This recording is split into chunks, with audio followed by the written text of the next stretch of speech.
kota yang baru saja ingin dibuat, yaitu Neapolis. Cekidot ya. Yeay. Setiap kota besar yang kita kenal hari ini, Jakarta, Yogyakarta, Bandung, Denpasar, semuanya pernah menjadi tempat kecil yang sederhana. Di balik gemerlap lampu kota dan jalan-jalan ramai, ada sejarah panjang yang dimulai dari sesuatu yang disebut Neapolis. Di video ini, kita akan membahas apa itu Neapolis, serta contohnya di Indonesia.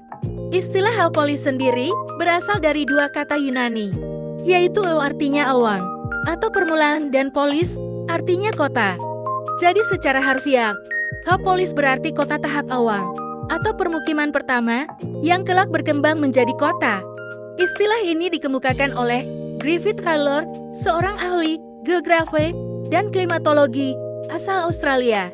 Menurut Taylor, Neapolis adalah fase paling awal, yaitu fase embrional dari sebuah kota bisa disebut sebagai masa bayi kota.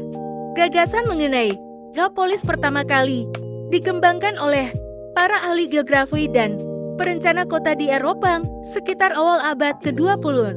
Patrick Geddes tahun 1915 dalam bukunya Cities in Evolution, Geddes menjelaskan bahwa perkembangan kota terjadi melalui tahapan yang alami dan berkesinambungan. Menurutnya, setiap kota bermula dari wilayah pedesaan yang berkembang menjadi Neapolis, lalu menjadi polis, dan akhirnya metropolis. John Gottman tahun 1961 melalui konsep megalopolis.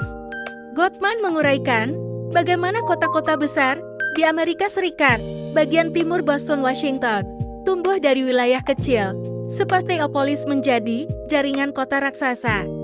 Lewis Mumford, dalam karyanya The City in History, Mumford menekankan bahwa setiap kota memiliki akar agraria.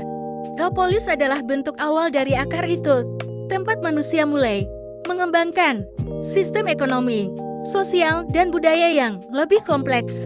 Dari teori-teori tersebut, Neapolis dipahami sebagai tahap paling awal perkembangan kota, tempat dimulainya perubahan besar dalam struktur masyarakat manusia. Setelah mengetahui pengertian, selanjutnya adalah ciri-ciri. Berikut adalah ciri-ciri kota Neapolis.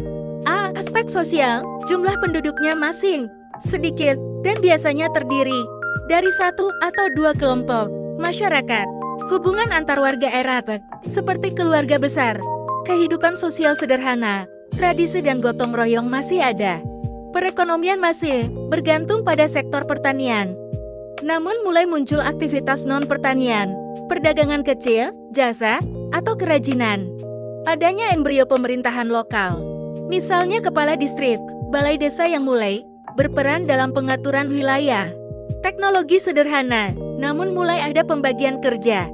Mulai ada interaksi, ekonomi, dan sosial dengan wilayah sekitar. Pola permukiman mulai terpusat, tidak menyebar seperti desa murni. Jadi, Neapolis adalah tahap pertama dari seluruh siklus pertumbuhan kota. Selanjutnya, faktor pendorong terbentuknya Neapolis. Ada beberapa faktor yang mendorong terbentuknya Neapolis. A. Letak geografis yang strategis. Wilayah yang berada di persimpangan jalan, dekat pelabuhan, sungai, atau kawasan industri biasanya cepat berkembang karena mudah dijangkau. B. Sumber daya alam. Daerah yang kaya sumber daya, seperti tambang, hasil bumi, atau perikanan menarik banyak pekerja dan pengusaha untuk datang. C. Adanya fasilitas umum. Pembangunan sarana seperti pasar, sekolah, rumah sakit, atau terminal menjadi magnet pertumbuhan penduduk dan ekonomi. D. Kebijakan pemerintah. Program pembangunan wilayah, kawasan industri, atau pariwisata seringkali membuat suatu desa berubah menjadi Neapolis. E. Migrasi penduduk. Perpindahan penduduk dari desa lain ke daerah yang lebih menjanjikan secara ekonomi mempercepat urbanisasi. Namun, perlu kita ketahui, perkembangan kota Neapolis juga memiliki dampak. Contoh dampak positif. 1. Meningkatnya kesejahteraan masyarakat. 2. Tersedianya lapangan kerja baru. 3. Infrastruktur dan layanan publik semakin baik. 4. Munculnya peluang usaha baru di berbagai bidang. Contoh dampak negatif. 1. Hilangnya lahan pertanian akibat pembangunan. 2. Meningkatnya biaya hidup dan kepadatan penduduk. 3. Terjadinya ketimpangan sosial antara penduduk lama dan pendatang. 4. Timbulnya masalah lingkungan seperti sampah dan polusi. Maka dari itu, tahap Elpolis memiliki tantangan dan permasalahan. Meski berpotensi besar, Elpolis juga menghadapi sejumlah tantangan. Pertama, keterbatasan tata ruang dan perencanaan. Kedua, kurangnya pengelolaan lingkungan. Ketiga, infrastruktur yang belum seimbang dengan pertumbuhan penduduk. Keempat, kesenjangan sosial antara pendatang dan penduduk asli. Kelima, kelemahan sistem pemerintahan lokal yang belum siap mengatur wilayah semi perkotaan. Jika tantangan ini tidak diatasi, Elpolis bisa berkembang ke arah yang tidak teratur dan menimbulkan masalah seperti kemacetan, banjir, dan ketimpangan sosial. Selanjutnya kita akan membahas Elpolis dalam perspektif modern. Di era modern, Elpolis bisa juga disebut kota penyangga, buffer city atau peri-urban area. Wilayah di sekitar kota besar yang berfungsi sebagai daerah transisi antara kota dan desa. Contoh nyata fenomena ini dapat dilihat di sekitar Jakarta, yaitu Bekasi, Depok, Tangerang, Bogor yang dulunya Elpolis, kini telah menjadi bagian dari kawasan megapolitan Jabodetabek. Artinya, Elpolis bukan hanya tahap awal kota, tetapi juga zona dinamis yang terus berubah, mengikuti arus pembangunan dan globalisasi. Tahukah kami kalau Elpolis penting untuk dipahami? Untuk kita, Elpolis memang hanya untuk dipelajari. Tetapi memahami Elpolis penting untuk beberapa alasan bagi orang lain. Berikut adalah beberapa alasan pentingnya memahami tahap Elpolis. 1. Sebagai dasar perencanaan kota yang berkelanjutan. Pemerintah bisa belajar dari perkembangan Elpolis agar pertumbuhan kota lebih terarah dan tidak merusak lingkungan. 2. Mengetahui sejarah sosial ekonomi suatu wilayah. Dari Elpolis, kita bisa memahami bagaimana karakter masyarakat terbentuk, apakah agraris, maritim, atau industri. 3. Melestarikan nilai-nilai lokal. Elpolis biasanya masih menyimpan nilai-nilai gotong royong, kesederhanaan, dan kebersamaan yang bisa menjadi inspirasi bagi masyarakat modern. Agar lebih memahami, berikut adalah contoh Elpolis. 1. Kota Metro, Lampung. Dulunya wilayah, ini adalah wilayah transmigrasi yang bersifat agraris pertanian. Sekarang wilayah ini telah berkembang menjadi pusat perdagangan, pendidikan, dan jasa di Lampung bagian tengah. Alasan disebut Elpolis karena Metro sedang berada di tahap peralihan dari desa menuju kota yang lebih modern. Sudah ada universitas, fasilitas kesehatan, dan area komersial, tapi belum sekompleks kota besar seperti Bandar Lampung. 2. Kota Madiun, Jawa Timur.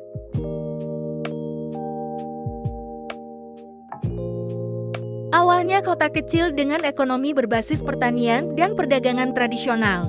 Kini berkembang menjadi kota jasa dan industri ringan, tapi skalanya masih terbatas. Madiun juga sering disebut Elpolis karena masih dalam tahap berkembang menuju metropolis. 3. Kota Singkawang, Kalimantan Barat.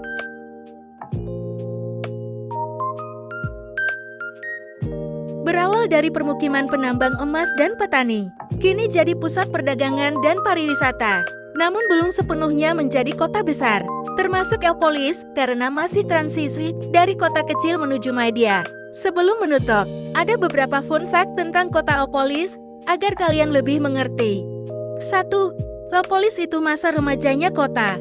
Kalau manusia punya masa remaja sebelum dewasa, kota pun punya, yaitu Elpolis. Di tahap ini, kota baru belajar berkembang, mulai dari punya pasar, sekolah, dan jalan, tapi belum seramai kota besar.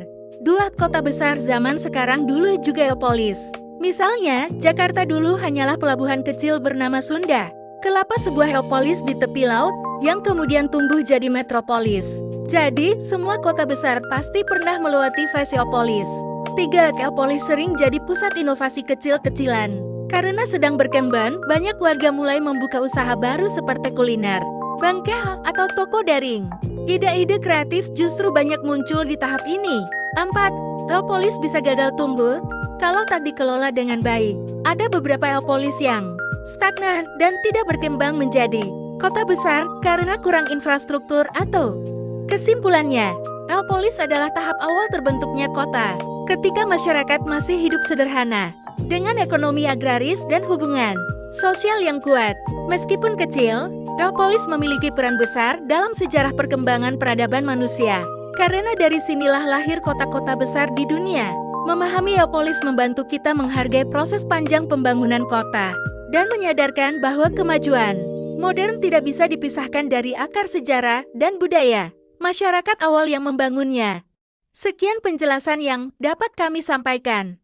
Terima kasih telah meluangkan 10 menit waktunya. Sampai jumpa. Sekian penjelasan Geopolis dari kami akhiri. Wassalamualaikum Assalamualaikum warahmatullahi wabarakatuh.